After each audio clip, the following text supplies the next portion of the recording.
খৈৰাবাৰীৰ ঠাকুৰীয়াপাৰাৰ শিল্পী লক্ষ্মণ দেৱনাথক কলাগুৰু সেৱা বঁটা প্ৰদান। ওদালগুৰি জিলাৰ ঠাকুৰীয়াপাৰাৰ নিবাসী উদীয়মান শিল্পী লক্ষ্মণ দেৱনাথক পৰ্টেল স্বদেশ নিউজৰ পৰা বৃহস্পতিবাৰে কলাগুৰু সেৱা বঁটা প্ৰদান কৰা হয়। বিষ্ণু ৰাভা দিৱস উপলক্ষে চিপাঝাৰত প্ৰদান কৰিবলগীয়া আছিল যদিও বিশেষ কাৰণত বঁটা গ্ৰহণ কৰিব নোৱাৰাত লক্ষ্মণ দেৱনাথৰ গৃহত আনুষ্ঠানিকভাৱে আজি প্ৰদান কৰে। স্বদেশ নিউজৰ সাংবাদিক চিন্তু কলিতাই আগধৰা বঁটা প্ৰদান অনুষ্ঠানত এনি লাইফ টুডেৰ মুখ্য সম্পাদক দীপেন ডেকা, অৱসৰী ঋণ সম্প্ৰসাৰণ ভাৰপ্ৰাপ্ত বিষয়া নিৰঞ্জন শৰ্মা, বিশিষ্ট ব্যক্তি বৰুণ দেৱনাথ আদিয়ে উপস্থিত থাকে। জ্যেষ্ঠ সাংবাদিক দীপেন ডেকাই ভাষণত কয় যে গ্ৰামাঞ্চলৰ সুপ্ত প্ৰতিভাময় শিল্পীসকলক বেচৰকাৰী সংগঠনসমূহে প্ৰচাৰ আৰু সন্মান প্ৰদান কৰা উচিত। ৰজাঘৰীয়াই প্ৰকৃত শিল্পীসকলক বঁটা তথা পেঞ্চন আদিৰে সন্মান কৰিবলৈ আহ্বান জনাই BTADৰ প্ৰথম একমাত্ৰ পঞ্জীয়নভুক্ত পৰ্টেল এনি লাইফ টুডেৰ মুখ্য সম্পাদক দীপেন ডেকাই। North east life today, Khoirabari.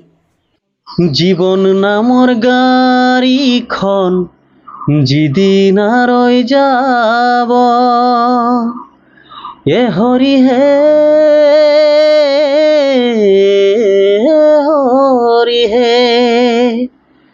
জীৱন নামৰ গাড়ীখন যিদিন ৰৈ যাব, চাৰিজনে কান্ধত তুলি সিদিনা লৈ যাব মোক, সিদিনা লৈ যাব। এ হৰি হে হৰি হে। ধন্যবাদ। কলাগুৰু সেৱা বঁটা পাবলৈ মই সক্ষম হৈছোঁ আৰু মই লুমিনাছ ইউনিট তথা স্বদেশ নিউজৰ সমূহ কাৰ্যকৰ্তালৈ মই আন্তৰিক শুভেচ্ছা ও অভিনন্দন জ্ঞাপন কৰিছোঁ।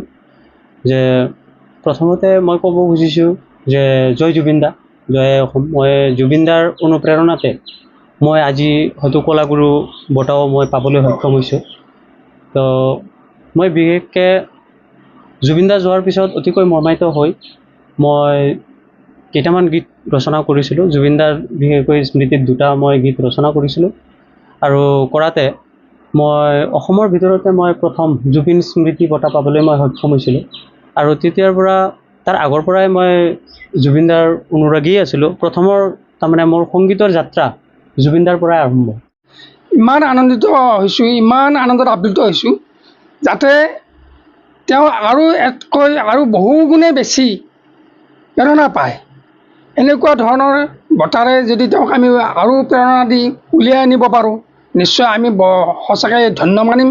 আৰু আপোনালোককো এটা মই অনুৰোধ জনাওঁ, স্বদেশ নিউজে হওক বা এনি লাইফে হওক, গোটেইখিনিকে আমি আচলতে আপোনালোকক এটা সুন্দৰ কাম কৰা বুলি মই আজি অভিহিত কৰিছোঁ। আচলতে আমি এনেধৰণে যদি আমাৰ কামবিলাক আগুৱাই লৈ যাব পাৰোঁ, এনেকুৱা ধৰণে যদি আমি কামবিলাক হাতত লৈ পিছপৰি থকা অঞ্চলৰ পৰা সোণ বুটলি আনিব পাৰোঁ, তেতিয়াহ'লে নিশ্চয় আমি আমাৰ অঞ্চলক আৰু বহুত আগুৱাই নিয়া হ'ব আৰু আমাৰ সংস্কৃতিক আৰু বেছি উন্নত হেৰিলৈ ধাৱমান কৰা হ'ব বুলি মই ভাবোঁ। বিভিন্ন ঠাইত সমাদৰ লাভ কৰিছে আৰু মই আশা কৰোঁ তেওঁ যেন এনেকৈ আৰু বহু ধুনীয়াকৈ গীত ৰচি সমাদৰ লাভ কৰি সমাজত উচ্চ আসন পোৱাৰ কাৰণে আগবাঢ়ি যাব পাৰে।